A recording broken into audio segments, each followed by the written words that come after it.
Le jour où tous les habitants d'Hawaï crurent vivre leurs derniers jours restera gravé dans l'histoire de l'archipel.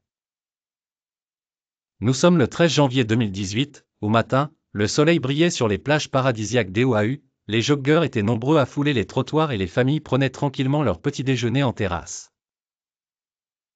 Rien ne laissait présager la vague de terreur qui allait fondre sur cette île paisible. Il était exactement 8h07 quand une alarme stridente se fit entendre, rompant la quiétude matinale. Tous les smartphones s'activèrent automatiquement, affichant un message qui provoqua une onde de choc immédiate. Menace de missiles balistiques sur Hawaï. Mettez-vous immédiatement à l'abri. Ce n'est pas un exercice. Les mots résonnaient comme un glas, et pour cause, l'île étant située à 7400 km de la Corée du Nord, la menace apparaissait crédible. En l'espace de quelques secondes, la panique se propagea. Sur les plages, les hôtels et dans les rues, la scène était chaotique, cris, pleurs, prières, et une grande confusion. Des parents empruntèrent les égouts pour cacher leurs enfants, espérant les protéger de l'impact destructeur. D'autres appelèrent en urgence leurs proches pour dire un dernier adieu. Certains, dans un ultime acte d'amour, décidèrent de s'enlacer, persuadés de vivre leurs dernières minutes. Quant aux responsables, eux aussi crurent à l'authenticité du message. Cet état de terreur absolue dura 38 longues minutes.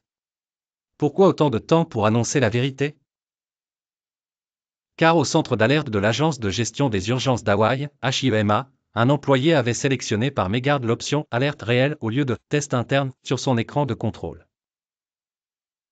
Une erreur humaine, insignifiante si elle avait été corrigée immédiatement, mais le système ne prévoyait pas de fonction d'annulation rapide. À 8h45, l'angoisse se dissipa grâce à un second message destiné à rassurer la population, il n'y a pas de menace de missile. Répète, fausse alerte. Cependant, le traumatisme, lui, était bel et bien réel. Les conséquences de cet incident furent immédiates.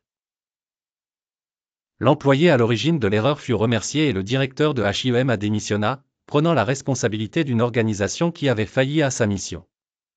Des modifications furent apportées au système pour éviter qu'une telle tragédie ne se reproduise.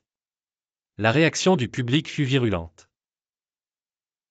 L'incompréhension était totale, aucun message ne fut envoyé pendant plus de 30 minutes pour corriger l'erreur, ce qui était inenvisageable en pareille situation.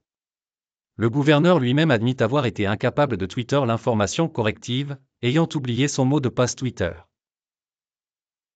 Cet événement démontre à quel point une simple erreur humaine peut avoir des conséquences dramatiques, illustrant surtout la fragilité de notre monde face à la menace nucléaire, alors que les tensions entre les États-Unis et la Corée du Nord demeuraient particulièrement vives.